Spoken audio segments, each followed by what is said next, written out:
আসসালামু আলাইকুম। সবাই কেমন আছেন? আশা করি সবাই ভালো আছেন। আজ আপনাদের জন্য নিয়ে এসেছি গল্পের দ্বিতীয় পর্ব। আশা করি গল্পটি আপনাদের ভালো লাগবে। তাহলে চলুন শুরু করা যাক।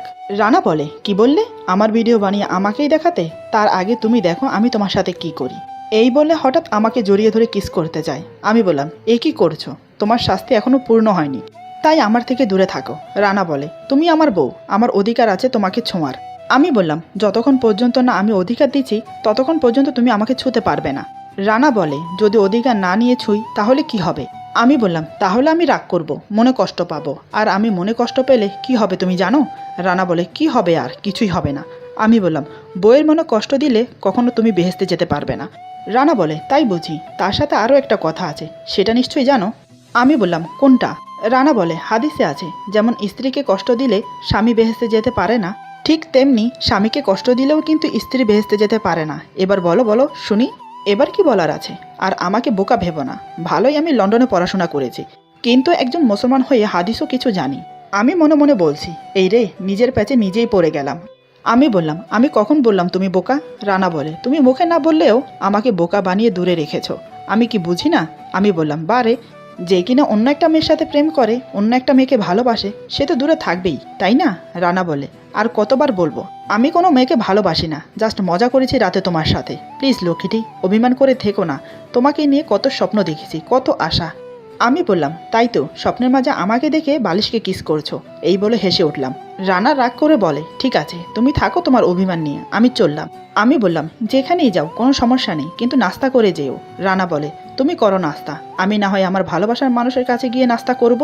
এইসব বলতে বলতে ওয়াশরুমে চলে গেল ফ্রেশ হতে। আমি মনে মনে ভাবছি, মজা করতে গিয়ে একটু বেশি করে ফেললাম না তো? এখন যদি নাস্তা না খেয়ে চলে যায় তাহলে কি হবে? আমি মনে মনে যেটা ভাবলাম সেটাই হলো। রানা রাগ করে বেরিয়ে চলে গেল, নাস্তা পর্যন্ত করেনি। এটা দেখে আমার খুব খারাপ লাগলো। এদিকে আমার শ্বশুর আমাকে জিজ্ঞেস করছে, রানা কোথায়? আমি বললাম, জানি না বাবা, কোথায় যেন বেরিয়ে গেছে। বাবা বলে, এই ছেলেটাকে নিয়ে আর পারলাম না। কোথায় বিয়ে করা বউয়ের সাথে গল্প করবে, তা না বন্ধুদের সাথে দেখা করতে বেরিয়ে গেল। তারপর আমাকে উদ্দেশ্য করে বলে, মা, এটা এখন তোমার নিজের বাড়ি, নিজের মতো করে চলবে। আমি তোমার শ্বশুর না, তোমার বাবা। তোমার যখন যেটা ভালো লাগে তুমি সেটাই চাইবে, কোনো সংকোচ করবে না, মনে থাকবে? আমি বললাম, জি। বাবা বলে, তুমিও বসো নাস্তা করতে। আসলে বাবা কথাগুলো নাস্তার টেবিলে বলছিল আমাকে, আমি ওনাকে নাস্তা বেড়ে দিচ্ছিলাম। শাশুড়ি না থাকায় সংসারের হাল আমাকেই ধরতে হলো তাড়াতাড়ি। আমি বললাম, বাবা আপনি খেয়ে নিন, রানা আসলে আমরা একসাথে খাবো। বাবা বলে, দেখলি তো মা, গাদাটা না খেয়ে চলে গেল, তার জন্য তুইও এবার না খেয়ে থাকবি। আমি বললাম, বাবা আপনি টেনশন করবেন না, ও ঠিক চলে আসবে। কোনো রকম বাবাকে শান্ত করলাম। এটা তো আর বলতে পারছি না যে আমার সাথে রাগ করে বেরিয়ে গেছে। রানা সে যে সকালবেলা বেরিয়ে গেল, আসার কোনো নামই নেই। সকাল থেকে ওয়েট করতে করতে দুপুর হয়ে গেল, আমিও সেই সকাল থেকে না খেয়ে আছি। লোকটার কি কোনো আক্কল জ্ঞান নেই? সামান্য কথা নিয়ে কেউ এত রাগ করে? স্বামী স্ত্রীর মাঝে তো অনেক দুষ্টুমি হয়, তাই বলে রাগ করে চলে গিয়ে আমাকে না খাইয়ে রাখবে? এসব ভাবছি রুমে বসে বসে। এমন সময় রানা রুমে প্রবেশ করে। আমি ঘড়ির দিকে তাকিয়ে দেখি কাটায় কাটায় 2টো বাজে। খুব রাগ হচ্ছিল, ইচ্ছে করছিল মুখে যা আসে তাই বলি, কিন্তু স্বামী বলে কথা।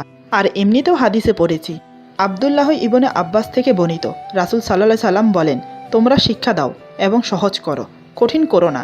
যখন তুমি রাগান্বিত হও তখন চুপ থাকো, যখন তুমি রাগান্বিত হও তখন চুপ থাকো, যখন তুমি রাগান্বিত হও তখন চুপ থাকো। মুসনাদে আহম্মদ, হাদিস 8786। আমি বসে মাটির দিকে তাকিয়ে আছি, নিজের রাগটা সম্বরণ করার চেষ্টা করছি। রানা রুমে প্রবেশ করতে করতে বলে, আসসালামু আলাইকুম। কি ব্যাপার, অমন করে বসে আছো কেন? দেরি করে আসার জন্য সরি। কি করব, গার্লফ্রেন্ড ছাড়তে চাইছে না, তাই আসতে দেরি হয়ে গেল। তুমি খেয়ে নিয়েছো? আমার খুব খিদে পেয়েছে। সত্যি বলতে আমি আর চুপ থাকতে পারছিলাম না।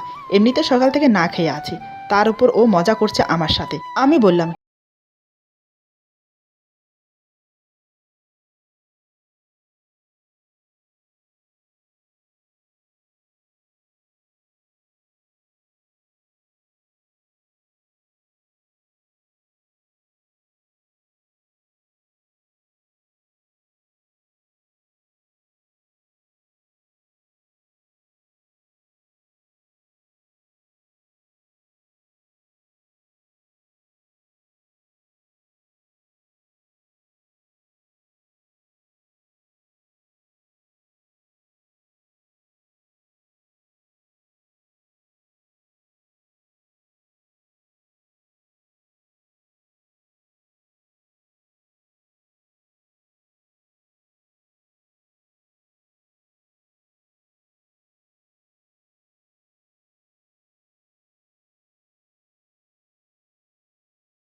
যা সত্য তাই বললাম, মিথ্যে কেন বলবো? আমি তো সকাল থেকেই বন্ধুদের সাথে ছিলাম। আমি বললাম, তাহলে আমাকে কেন বললে গার্লফ্রেন্ডের সাথে ছিলে? রানা বলে, তোমাকে রাগানোর জন্য। আমি বললাম, আমাকে রাগাতে তোমার ভালো লাগে? রানা বলে, ভালো লাগে না, বাট মজা লাগে। কি করব, সত্যি কথা বললে তুমি বিশ্বাস করতে চাও না, আর মিথ্যা কথা বললেই তুমি সেটা বিশ্বাস করে নাও। কাল রাত্রে সামান্য একটু মজার জন্য আমাকে পুরো রাত সোফাতে শুইয়েছ। স্বামী স্ত্রীর মাঝে কি দুষ্টুমি করা যায় না? আমি না হয় একটু দুষ্টুমি করলাম তোমার সাথে, তাই বলে বাসর রাতটা মাটি করে দেবে? মানুষ কত অপেক্ষা করে সেই রাতের জন্য, তুমি জানো? আমিও করেছিলাম। থাক, তোমাকে বলে আর লাভ কি হবে? তুমি যদি বুঝতে তাহলে আর কাল রাতে এমন করতে না। জানো, আজ যখন বন্ধুদের সাথে সাক্ষাৎ করতে গিয়েছিলাম তখন সবাই আমাকে ঘিরে ধরেছিল। কাল রাত আমার কেমন গেল, আমি আমার বউয়ের সাথে কতটা এনজয় করেছি। আমি কিছুই বলতে পারিনি, কারণ তোমার আমার মাঝে তেমন কিছুই হয়নি।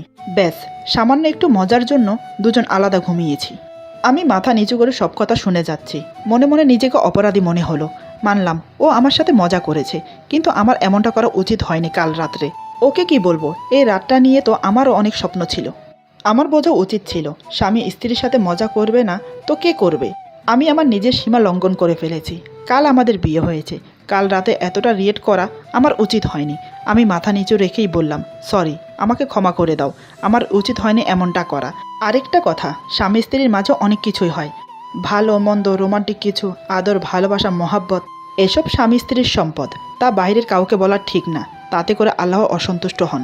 হাদিসেও আছে এই কথাটা, স্বামী স্ত্রীর ব্যক্তিগত কোনো কথা বাইরে প্রকাশ করা হাদিসে কড়াভাবে নিষেধ করা আছে। আমার কথা শেষ হতে হতে রানার খাবার শেষ হয়ে গেল। সে প্লেট ছেড়ে উঠে বলে, মনে থাকবে, কাকে কি বলবো, তেমন কিছুই হয়নি বলার মতো, এই বলে চলে গেল। বুঝতে পারলাম খুব অভিমান করে আছে। আমি আর পেছন থেকে কিছু বললাম না। খাওয়া শেষ করে হাত ধুয়ে উপরে চলে গেল। বাবার রুম আর আমাদের রুম দোতলায়। নিচে অনেকগুলো ঘর আছে গেস্টের জন্য। দোতলাতে মোট 5টা ঘর। পশ্চিম পাশের ঘরটাতে বাবা থাকে, আর পূর্ব পাশের ঘরটাতে আমরা থাকি। মাঝখানের 3টা রুম খালি থাকে। খালি থাকে বলতে, একটা রুমে বাবা অফিসের কাজ করে, আরেকটা রুমে লাইব্রেরির মতো বানিয়ে রেখেছে, অন্য একটা আসবাবপত্র দিয়ে সাজানো শুধু। এমনিতে সেখানে কেউ থাকে না। আমি খাবার শেষ করে টেবিল গুছিয়ে রুমে চলে গেলাম। রুমে এসে দেখি রানা ঘুমিয়ে পড়েছে। হয়তো সোফাতে রাতে ভালো করে ঘুমোতে পারিনি, তাই আমি আর ডাকলাম না। আমি চুপটি করে সোফাতে গিয়ে শুয়ে পড়ি, কারণ এই সময়টাতে কিছু করার ছিল না। বসে যে কারোর সাথে আড্ডা দেব তেমন কেউ নেই। দুপুরের টাইম, সবাই খাওয়া দাওয়া কমপ্লিট করে যার যার রুমে চলে যায় রেস্ট করতে। আমার বিকেলের ঘুমানোর অভ্যাস নেই। চাচার ওখানে থাকার সময় দুপুরে খাওয়া দাওয়া করে শুয়ে শুয়ে বই পড়তাম, কিন্তু এখানে তো কোনো বই নেই আমার কাছে, তাই শুয়ে রইলাম। এপাশ ওপাশ করছি, কিন্তু ঘুম আসছে না। আর এদিকে রানা গভীর ঘুমে মগ্ন, কোনো হোশ নেই ওর। এখন যদি ওকে কেউ উঠিয়ে পানিতেও ফেলে দেয় তারপরও মনে হয় ওর ঘুম ভাঙবে না। চেয়ে রইলাম ওর দিকে, আর ভাবছি নিজের নিয়তির কথা। কোথায় ছিলাম, কোথায় এসেছি। চাচা চাচিকে ভুল বুঝেছি। ভেবেছিলাম তারা নিজের স্বার্থের জন্য আমাকে বিক্রি করে দিয়েছে। ভেবেছিলাম আমার স্বামী খারাপ হবে হয়তো, তাই আমার মতো গরিবের মেয়েকে বিয়ে করাচ্ছে। হয়তোবা আমার শ্বশুর ভালো মানুষ না, আরও নানান রকমের অনেক খারাপ কথা মনে এসেছে তাদের প্রতি। সত্যি, একটা মানুষের বাইরের দিকটা দেখে আমরা বিচার করি, তাদের ভেতরেরটা দেখতে চাই না। কারো ব্যাপারে ভালো করে না জেনে বাজে মন্তব্য করে বসি। যেমন আমি ভুল করে নেগেটিভ ভেবেছি, এই বাড়িতে এসে আমার ধারণাটা ভুল প্রমাণিত হলো। আমার শ্বশুর, আমার স্বামী অন্তত ভালো মানুষ, সেটাই প্রমাণ পেলাম এই দুদিনে। রানা, সে অনেক ভালো। কাল রাতে সে ইচ্ছে করলে আমাকে জোর করে নিজের কাছে নিতে পারত, কিন্তু সে সেটা করেনি। শুধু দূরে বসে নিজের ভালোবাসাটাই ইজাহার করে গেল। এটাকেই বলে রেসপেক্ট, সম্মান। সত্যি কি আমি এত ভাগ্যবতী? আল্লাহ আমার কপাল এত সুখ লিখে রেখেছেন। নানান কথা ভাবতে ভাবতে কখন যে চোখ লেগে এসেছিল বুঝতেই পারিনি। ঘুম ভাঙলো কারোর হাতের ছোঁয়াতে। আমি চোখ মেলে চোখের সামনে রানাকে দেখে ধরপড় করে উঠে বসি। আমি বললাম, সরি, কখন যে চোখ লেগে গিয়েছিল বলতে পারি না। তুমি কফি খাবে? আমি এখন নিয়ে আসছি। আমাকে এতটা উত্তেজিত দেখে রানা বলে, আরে আরে রিল্যাক্স, এত ব্যস্ত হইও না, আগে একটু শান্ত হয়ে বসো, তারপর না হয় কফির জন্য যেও। ওর কথাগুলো শুনতে শুনতে ঘড়ির দিকে দেখলাম 6:30 বাজে। তার মানে আমি পাক্কা 3 ঘন্টা ঘুমিয়েছি। যে মানুষটা দিনে কোনোদিন ঘুম যায় না, তার আজ চোখে ঘুম এলো কি করে, সেটাই ভাবছি। আমাকে চুপ দেখে রানা বলে, কি ব্যাপার, কি ভাবছো? আমি বললাম, কিছু না, তুমি কখন উঠেছো? রানা বলে, এই তো আধা ঘন্টা হলো উঠেছি। আমি বললাম, তাহলে আমাকে ডাকলে না কেন? রানা মনে মনে বলে, এই তো সুযোগ কাল রাতের শোধ নেওয়ার। রানা বলে, কি করে ডাকি বলো, তুমি যেভাবে নাক ডেকে ঘুমাচ্ছিলে তাই ভয়ে ডাকতে পারলাম না। আর দেখো, আমার ঘুমও ভেঙে গেল তোমার নাক ডাক শুনে। আমি ভুরু কুচকে বললাম, কি বললে তুমি? আমি নাক ডাকি? বললেই হলো। আমি খুব ভালো করেই জানি আমি নাক ডাকি না। তুমি আমার সাথে মজা করছো। রানা বলে, আচ্ছা তুমি আমাকে একটা কথা বলো তো, হাতি কখনো নিজের শরীর দেখতে পারে? আমি বললাম না, কিন্তু নাক ডাকার সাথে তার তুলনা কি? রানা বলে, তুলনা আছে বটে, এবার এটা বলো তো কেন দেখতে পারে না হাতি তার নিজের শরীর? আমি বললাম, হাতির কান অনেক বড়, তাই কানের জন্য নিজের শরীর কখনোই দেখতে পারে না। রানা বলে, একদম ঠিক বলেছ, হাতি যেমন কানের জন্য তার নিজের শরীর দেখতে পারে না, ঠিক তেমনি তুমি ঘুমিয়ে থেকে নাক ডাকলে ঘুমের ভেতর থেকে কিভাবে বুঝবে?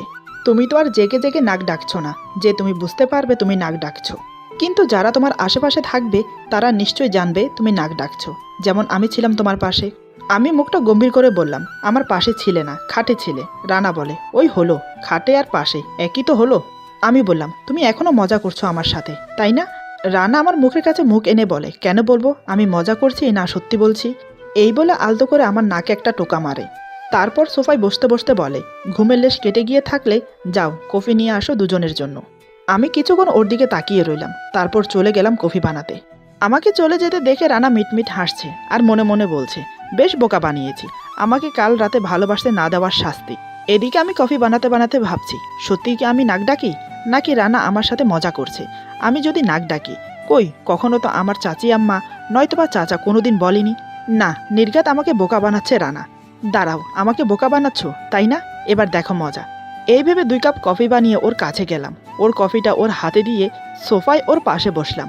আমি নিশ্চিন্তে বসে কফি খাচ্ছি আর ওর দিকে দেখছি। কফি খেয়ে কেমন প্রতিক্রিয়া ফুটে ওঠে ওর মুখে সেটাই। কফিতে এক চুমুক দিয়ে মুখটা কেমন যেন করে নিল রানা। সে যেন বুঝতে পারছে না কফিতে কি মিশানো আছে। আবার এক চুমুক নিল, এইবার বুঝতে পারলো কফিতে কি মিশানো আছে।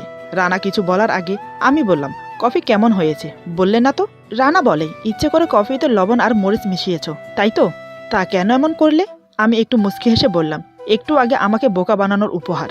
কেন, তোমার পছন্দ হয়নি? রানা অভিমান করে বলে, পছন্দ না হওয়ার কি আছে, তুমিই তো বানিয়েছ আমার জন্য, তাও আবার এত কষ্ট করে, না খেয়ে উপায় আছে?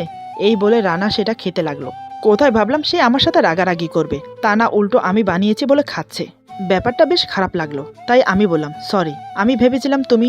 আমাকে কথাটা শেষ করতে দিল না। রানা বলে, তুমি ভেবেছিলে আমি রাগ করে কফিটা ফেলে দেব, নয়তোবা তোমার সাথে রাগারাগি করব। এখন তার কিছুই করছি না। দেখো, কথায় কথা রাগ করা নয়তোবা কোনো কিছুর উপর রাগ করা আমার অভ্যাস না। আমি বললাম, এমন করে বলছো কেন? সরি বললাম তো। রানা বলে, সরি বললে হবে না। আমি বললাম, কি করতে হবে? রানা বলে, কি করতে হবে সেটা রাতে বলবো, এখন না। আমি বললাম, কফিটা ফেলে দাও, ওটা খাবার যোগ্য না, আমি বরং তোমাকে নতুন করে বানিয়ে দিচ্ছি। রানা বলে, নতুন করে বানাতে হবে না, তুমি যদি কিছু মনে না করো তাহলে তোমার কাপ থেকে খেয়ে নেব। আমি বললাম, এমা না না, এটা তো ঝুটা হয়ে গেছে। আমি মুখ দিয়েছি। রানা বলে, তোমার ঝুটা খেতে আমার কোনো অসুবিধা নেই, হয়তো আমার ঝুটা খেতে তোমার অসুবিধা হবে, তাই বলছি তুমি খেয়ে আমাকে দাও। আমি একটু লজ্জা পেয়ে বললাম, আমার ঝুটা খেতে যদি তোমার আপত্তি না থাকে তাহলে আমার কেন থাকবে, এমনিতেও। এই বলে চুপ হয়ে গেলাম, মনে মনে ভাবছি, ধেত কি বলতে কি বলে ফেলছি। রানা বলে, এমনিতেও কি বলো? আমি বললাম, কিছু না, এই নাও কফি খাও। জানি না আমার কথায় রানা কি বুঝলো, সে মুচকি হেসে আমার হাত থেকে কফিটা নিল। আমি ওকে দেওয়া কফিটা এক চুমুক খেয়ে দেখলাম, ছি কি বাজে হয়েছে, কিন্তু ও খেলো কিভাবে? রানা আমার মুখের দিকে তাকিয়ে বলে, কি হলো, কফিটা কেমন হয়েছে? আমি বললাম, ছি কি বিশ্রী, তুমি কি করে খাচ্ছিলে? রানা বলে, তুমি কখনো প্রেমে পড়েছো? আমি বললাম, না, সে সৌভাগ্য কখনো হয়নি। রানা বলে, আমি পড়েছি, তাও তোমার প্রেমে, তাই তোমার বানানো বিশ্রী কফিটাও আমার কাছে খুব মিষ্টি লাগছিল। ওর কথায় আমি কোনো উত্তর দিতে পারলাম না, তাই মাথা নিচু করে বসে আছি। রানা আমার হাত ধরে বলে, কালকের ভুলের জন্য কি আজও আমাকে দূরে রাখবে? আমি মাথা নিচু করে বললাম, জানি না। রানা বলে, জানি না বললে তো হবে না, তোমার আশায় তো অনেক অপেক্ষা করেছি, এখন তোমাকে কাছে পেয়েও কি আরও অপেক্ষা করতে হবে? আমি চুপ করে রইলাম, কি করে বলবো তোমাকে কাছে টানতে আমার কোনো আপত্তি নেই, তুমি আমার অপরিচিত থাকলেও কিন্তু এই দুদিনে কিভাবে জানি আপন করে নিয়েছি। রানা বলে, আমি জানি তোমার মনে সংকোচ হচ্ছে, তাহলে থাক, আমি জোর করব না। এই বলে আমার হাত ছেড়ে উঠে যাচ্ছিল, আমি ওর হাত ধরে ফেলি, কিন্তু ওর চোখে চোখ রাখতে পারছি না। রানা আমার দিকে তাকিয়ে আবার বসে পড়ল, কিন্তু কিছু বলল না। দুজন অনেকক্ষণ বসে রইলাম একে অপরের হাত ধরে। নীরবতা ভেঙে আমি বললাম, কি হলো, এভাবে বসে আছো যে, কিছু বলছো না কেন? রানা বলে, ভালোবাসি তোমাকে, ভালোবাসবে আমায়? আমি ওর দিকে তাকিয়ে রইলাম। রানা বলে, অমন করে তাকিয়ে থাকতে বলিনি, ভালোবাসবে আমাকে সেটা বলতে বলেছি। আমি বললাম, আমরা স্বামী স্ত্রী, তোমার সম্পূর্ণ অধিকার আছে আমার উপর, তুমি চাইলেই আমাকে ভালোবাসতে পারো। রানা বলে, তাহলে আমি চাইলেই তোমাকে ভালোবাসতে পারি কি, তাই তো? আমি বললাম, এক কথা বারবার জিজ্ঞেস করছো কেন? রানা বলে, অনুমতি চাইছি। আমি বললাম, সব কিছু কি মুখে বলতে হয়? কোনো মেয়েকে মুখ ফুটে বলে আমাকে ভালোবাসো? রানা বলে, উফ, তোমরা মেয়েরা না সব পারো, শুধু নিজের স্বামীর কাছে ভালোবাসাটা প্রকাশ করতে পারো না। ঠিক আছে, আমি তোমাকে পেরা দেব না। এই আমি এখানে বসলাম, যতক্ষণ পর্যন্ত না তুমি আমাকে বলবে তুমি আমাকে ভালোবাসো, ততক্ষণ পর্যন্ত আমি খেতে যাব না। এই বলে রানা খাটে বসে। এবার আমি কি করি? এ তো পণ ধরে বসেছে, আমি কিছু বললাম না। মনে মনে ভাবলাম হয়তো এমনি বলছে, কিন্তু রাতে যখন ডিনার করতে ডাকলাম রানা আসলো না, সোজা বলে দিল খিদে নেই। বাবা খেয়ে নিয়ে চলে গেল, আমি খেলাম না রানার জন্য। আমি রুমে গিয়ে বললাম, কি ব্যাপার, খেতে আসছো না কেন? রানা বলে, আমার খিদে নেই। আমি বললাম, আমার খিদে পেয়েছে, চলো আমার সাথে খাবে। রানা বলে, তোমার খিদে পেয়েছে, তুমি যাও খেয়ে আসো, আমার খিদে নেই। আমি বললাম, আমার উপর রাগ করে খাচ্ছ না, আমি জানি। ঠিক আছে, তোমার নিচে যেতে হবে না, আমি খাবার নিয়ে রুমে আসছি। এই বলে প্লেটে করে ওর জন্য খাবার নিয়ে রুমে আসলাম, কিন্তু রানা কোনোভাবেই খাবে না। আমি ওর পাশে গিয়ে বসলাম, বুঝতে পারলাম আমাকে কিছু করতে হবে। আমি বললাম, আমিও তোমাকে ভালোবাসি। এই কথা শুনে রানা আমার দিকে তাকিয়ে থাকে। সে বলে, কি করে বুঝবো তুমি আমাকে ভালোবাসো? আমি বললাম, কি করে বুঝবে মানে? বললাম তো আমি তোমাকে ভালোবাসি। রানা বলে, আমার প্রুফ চাই। আমি বললাম, কি করতে হবে? রানা বলে, বেশি কিছু না, আমার কপালে কিস করতে হবে আর আমাকে হাতে তুলে খাইয়ে দিতে হবে। ওর কথা শুনে আমি তো অবাক, এ কি বলছে ও? আমি লজ্জায় অন্যদিকে ফিরে বললাম, আমি পারবো না। রানা বলে, তার মানে তুমি আমাকে ভালোবাসো না? তোমার খাবার তুমি খাও, আমি খাবো না। এ তো মহা বিপদে পড়লাম। আমি বললাম, তুমি আমাকে ভালোবাসো না, তাই তো আমাকে না খাইয়ে রাখতে চাইছো। রানা বলে, আমি তোমাকে ভালোবাসি, তার প্রুফ দেব? আমি বললাম, তুমি খাবার খেয়ে নাও, তাহলে বুঝবে তুমি আমাকে ভালোবাসো। রানা বলে, তুমি কি ভাবো নিজেকে, খুব চালাক? তা হচ্ছে না। এই বলে চুপ হয়ে গেল, আমিও কিছু বলছি না। দুজন চুপচাপ বসে রইলাম অনেকক্ষণ। নীরবতা ভেঙে রানা আমার হাত ধরে, তারপর বলে, দেখো আমরা স্বামী স্ত্রী, এভাবে একে অপরের সাথে অভিমান করে থেকে কোনো লাভ নেই। তার চেয়ে বরং এসো আমি তোমাকে খাইয়ে দিই। এই বলে রানা আমাকে খাইয়ে দিল। আমি আর না করতে পারলাম না, দুজন একসাথে এক প্লেটে খেয়ে নিলাম। এখন ঘুমোনোর পালা। আমি বললাম, তুমি খাটে ঘুমাও, আমি সোফাতে ঘুমোচ্ছি। রানা বলে, সোফাতে ঘুমোতে হবে না, আমার পাশে এসে ঘুমাও। দেখো, সংকোচ করো না, আজ নয়তো কাল আমরা একসাথেই ঘুমাবো খাটে, একে অপরের বুকে। আমি বললাম, না। রানা বলে, সুন্দর করে বলছি, খাটে এসে ঘুমাও, তা না হলে কিন্তু জোর করে ঘুম পাড়াবো আমার পাশে। এই কথা শুনে আমি আর কিছু বললাম না, চুপচাপ ওর পাশে গিয়ে শুয়ে পড়লাম, তবে অন্যদিকে ফিরে। রানা বলে, এখন কি জোর করে আমার দিকে ফিরাতে হবে? ওর কথা শুনে ওর দিকে ফিরে শুলাম, বুকের কাছে হাত দুটো এনে গুটিসুটি মেরে শুয়ে আছি। রানা আমার হাত ধরলো, আমি একটু কেঁপে উঠলাম। রানা বলে, এভাবে শুয়ে আছো কেন? মনে হচ্ছে তোমার পাশে তোমার স্বামী না, ভূত শুয়ে আছে। দেখো, ভয় পাওয়ার কিছু নেই, কাছে আসো। আমি শক্ত হয়ে শুয়ে আছি, কিছু বলছি না, চোখ বন্ধ করে রেখেছি। আমার কাণ্ড দেখে রানা হাসছে। এবার সে যা করলো তা আমার কল্পনা অতীত। রানা আমাকে হঠাৎ করে হেঁচকা টান দিয়ে নিজের বুকে নিয়ে নিল। আমি তো অবাক, একে তো ঘরের লাইট বন্ধ, শুধু ডিম লাইটের আলোতে সামান্য সামান্য দেখা যাচ্ছে। আমি ওর বুকে পড়ে চুপটি করে রইলাম। রানা আমাকে শক্ত করে জড়িয়ে ধরে, তার মুখের গরম নিঃশ্বাস আমার ঘাড়ে পড়ছে। তাতে করে আমি আরো ব্যাকুল হয়ে উঠছি, আমার শরীর ঘেমে উঠছে। রানা আমার কানের কাছে ফিসফিস করে বলে, কি হলো, এভাবে ঘামছো কেন? আমি বললাম, কিছু না, এমনি। তুমি এমন করছো কেন? রানা বলে, কি করছি? এখনো তো কিছু করিনি, সবে তো বুকে জড়িয়ে নিলাম, এখন শুরু করব। আমি কাপা কাপা গলায় বললাম, কি শুরু করবে তুমি? রানা বলে, ভালোবাসার আদর। এই বলে আমার ঘাড়ে গভীর একটা কিস বসিয়ে দিল, তাতে করে আমার সর্বশরীরে বিদ্যুৎ খেলে গেল। আমি ওর টি শার্ট খামচে ধরলাম। রানা আমার হাত ছাড়িয়ে দিয়ে বলে, এভাবে খামচে ধরতে হয় না, তুমি বরং আমাকে জড়িয়ে ধরো। এই বলে আমার দুই হাত দুই দিকে দিয়ে দিল। এখন আমাদের দুজনের শরীর মিশে একাকার হয়ে গেল। রানা পরম তৃপ্তিতে আমাকে কিস করে যাচ্ছে। ওর ছোঁয়ায় আমি আর থাকতে পারছি না, তাই আমি ওকে জড়িয়ে ধরলাম। দুজন দুজনকে ভালোবাসতে লাগলাম। কিছু কিছু ভালোবাসা এভাবেই পূর্ণ নেয়, একটু রাগ অভিমান, একটু ভালোবাসা, এই নিয়ে জীবন। আজকের গল্প এখানে সমাপ্ত। আশা করি গল্পটি আপনাদের ভালো লাগবে। যদি ভালো লাগে তাহলে লাইক, কমেন্ট এবং সাবস্ক্রাইব করে আমাদের পাশে থাকুন। সবাই ভালো থাকুন, সুস্থ থাকুন। আল্লাহ হাফেজ।